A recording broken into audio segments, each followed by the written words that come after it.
Buyback offer அப்படின்னு கேள்விப்பட்டிருக்கீங்களா? சமீபத்தில் இன்ஃபோசிஸ் ஒரு மெகா பைபேக் ஆஃபரை அனௌன்ஸ் பண்ணியிருக்காங்க. 18,000 crores அவங்க அனௌன்ஸ்மெண்ட் பண்ணியிருக்கிறாங்க. ஒரு ஷேர் ₹1800 அப்படிங்கிற விலையில் பைபேக் பண்ண போகிறாங்க.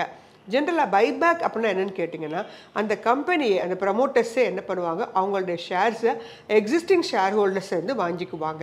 இன்னும் ரெக்கார்ட் டேட்லாம் அனௌன்ஸ்மெண்ட் பண்ணலை. இப்போ கரண்ட்டாக மார்க்கெட் ப்ரைஸ் ₹1507 போயிட்டுருக்கு. அதுலேயுமே உங்களுக்கு பைபேக்கில் என்ன பர்சன்டேஜ், 25%, 50% அப்படிங்கிற அனௌன்ஸ்மெண்ட்டும் ரெக்கார்ட் டேட்டும் கூடிய விரைவில் அனௌன்ஸ்மெண்ட் பண்ண இருக்கிறாங்க. இவங்க ஏற்கனவே 4 முறை இது வரைக்கும் பைபேக் பண்ணியிருக்காங்க.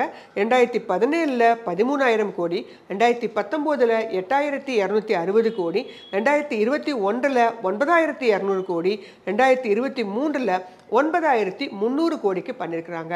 ஆனால் இதுவரைக்கும் இல்லாத அளவுக்கு இந்த முறை 18,000 கோடிக்கு ஒரு மெகா பைபேக் ஆஃபர் கொடுத்துருக்காங்க. இதனால் அவங்களுடைய டோட்டல் நம்பர் ஆஃப் ஷேர்ஸ் மார்க்கெட்டில் ரெடியூஸ் ஆகும். அதிகமான அளவுக்கு ஒரு ஃப்ரீ கேஷ் ஃப்ளோ வந்து இந்த ஃபினான்ஷியல் இயரில் 44.8% அதிகரிக்க போகுது. ஸோ இந்த பைபேக் அப்படிங்கிறது ஒரு நல்ல ஆஃபர் தான். இருந்தபோதிலும் டேக்ஸ்ன்னு வரும்போது இப்போ அது வந்து புதுசாக அந்த டேக்ஸ் அதிகமான அளவுக்கு ஹோல் அமௌண்ட்டுக்குமே டேக்ஸ் கட்டணும் அப்படிங்கிறது தான் ஒரு சின்ன நிரலான விஷயமாக இருக்குது. ஏற்கனவே வச்சுருக்கவங்க விருப்பப்பட்டால் நீங்கள் இந்த பைபேக் ஆஃபரில் நீங்கள் கலந்துக்கலாம். இது ஒன்றும் கம்பல்சரி கிடையாது.